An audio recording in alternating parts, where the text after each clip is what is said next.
Hello friends, मी भाग्यलक्ष्मी विद्वती किचनमध्ये तुम्हा सर्वांचं खूप खूप स्वागत आहे। खूप साऱ्या रेसिपी अशा आहेत की ज्या कांद्याशिवाय बनविताच येत नाहीत। उन्हाळ्यात कांद्याचा आहारात नियमित वापर केल्यामुळे शरीराचे तापमान नॉर्मल राहते। तर आज आपण कांद्याचीच रेसिपी म्हणजे कांद्याची चटणी बनवित आहोत।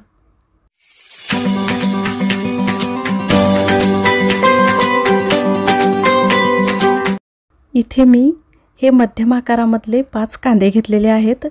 मी ही चटणी 4 माणसाच्या हिशोबाने बनवत आहे, म्हणून हे मध्यम आकारामधले मी 5 कांदे घेतलेले आहे। जर मोठे कांदे असले तर तुम्ही हे 4 पण घेऊ शकता। तर सुरुवातीला कांद्याची साल काढायची आहे आणि कांद्याच्या मुळाच्या बाजूचा हा जो पांढरा भाग असतो तो काढून घ्यायचा आहे। याच्यामुळे आपण कांदा कट केल्यानंतर तो पटकन मोकळा होतो। जर हा पांढरा भाग आपण ठेवला तर आपल्याला कांदा मोकळा करण्यासाठी भरपूर वेळ लागेल, म्हणून हा भाग अगोदर कट करून घ्यायचा आहे। मग त्यानंतर कांदा उभा कट करून घ्यायचा आहे। याला खूप मोठा आणि जाड कट न करता याचे एकदम बारीक स्लाइस करायचे आहेत, म्हणजे चटणी ही खायला खमंगही लागते आणि मग दिसायलाही छान दिसते। तर अशा पद्धतीने सर्व कांदे कट करून घ्यायचे आहेत। मग त्यानंतर या कांद्याच्या सर्व पाकळ्या मोकळ्या करून घ्यायच्या आहेत, म्हणजे आपण ज्या वेळेला हा कांदा फ्राय करू त्यावेळेला हा लवकर तर फ्राय होतोच आणि मग कढईमध्ये याला जास्त परतवायची गरज पण पडत नाही, म्हणून ह्या सर्व पाकळ्या अगोदरच अशा एकदम मोकळ्या करून घ्यायच्या आहेत। कांद्याची चटणी बनवताना कांदे हे शक्यतो थोडे मोठे घ्यायचे, म्हणजे त्याचे स्लाइस हे असे छान मोठे पडतात आणि चटणी पण चिकट न होता एकदम मोकळी अशी होती।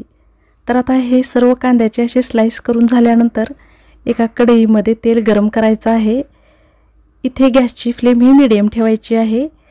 तेल चांगलं गरम झाल्यानंतर त्यामध्ये 1 चम्मच जिरे टाकायचे आहेत। जिरे छान फ्राय झाल्यानंतर मग त्यामध्ये हा कट केलेला कांदा टाकायचा आहे आणि मग याला चांगल्या रीतीने परतून घ्यायचा आहे। इथे मी अख्खे जिरे घेतलेले आहेत, तुम्ही या ठिकाणी जिऱ्याची पावडर पण घेऊ शकता। याला फ्राय करते वेळेस गॅसची फ्लेम ही मीडियमच ठेवायची आहे, खूप लहान किंवा मग खूप मोठी नाही ठेवायची। मंद गॅसवरती जर कांदा फ्राय केला तर मग चटणी थोडीशी गोड लागू शकते आणि मग हाय फ्लेमवरती जर कांदा फ्राय केला तर मग चटणी कडसर लागू शकते, म्हणून याला मीडियम फ्लेमवरतीच फ्राय करून घ्यायचं आहे। मग त्यामध्ये 1 चम्मच मीठ टाकायचं आहे। इथे मीठ सुरुवातीला टाकायचं आहे, यामुळे कांदा लवकर मऊ पण होतो आणि लवकर शिजतो पण। आता या ठिकाणी कांदा हा खूप ब्राऊन नाही करायचा, फक्त याचा थोडासा कलर बदलेल आणि कच्चेपणा जाईल इतका फ्राय करून घ्यायचा आहे। मग त्यामध्ये 1 चम्मच लसण आणि अद्रकाची पेस्ट टाकायची आहे। कांदा थोडासा मऊ झाल्यानंतरच लसण अद्रकाची पेस्ट टाकायची आहे, याची पेस्ट अगोदर नाही टाकायची। मग यामध्ये 1 चम्मच काळं तिखट टाकायचं आहे आपलं घरी बनवलेलं, आणि 2 चम्मच कांदा लसूण मसाला टाकायचा आहे आणि पाव चम्मच हळद टाकायची आहे। आता या ठिकाणी तुम्ही लाल तिखट पण घेऊ शकता, पण मी इथे काळं तिखट घेतलेलं आहे। यामुळे चटणीला छान कलर येतो आणि ती खायलाही खमंग लागते। सर्व मसाले टाकल्यानंतर परत एक वेळेस याला चांगल्या पद्धतीने परतवून घ्यायचं आहे। मग त्यामध्ये 4 ते 5 चम्मच शेंगदाण्याचं कूट टाकायचं आहे। इथे मी हे शेंगदाणे जाडसर मिक्सरमधून वाटून घेतलेले आहेत।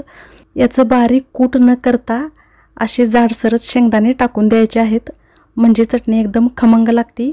आणि हे सर्वात शेवटी टाकायचं आहे आणि आता या ठिकाणी लगेच गॅस बंद करायचा आहे आणि मग वरतून थोडीशी बारीक कट केलेली हिरवीगार कोथिंबीर टाकायची आहे।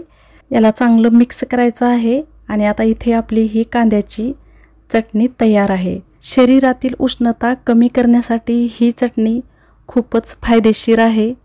तर तुम्ही एक वेळेस अशा पद्धतीने नक्की बनवून पहा आणि हा व्हिडिओ तुम्हाला कसा वाटला मला कमेंटमध्ये सांगा आणि माझ्या चॅनलला सबस्क्राईब पण करा। Thank you.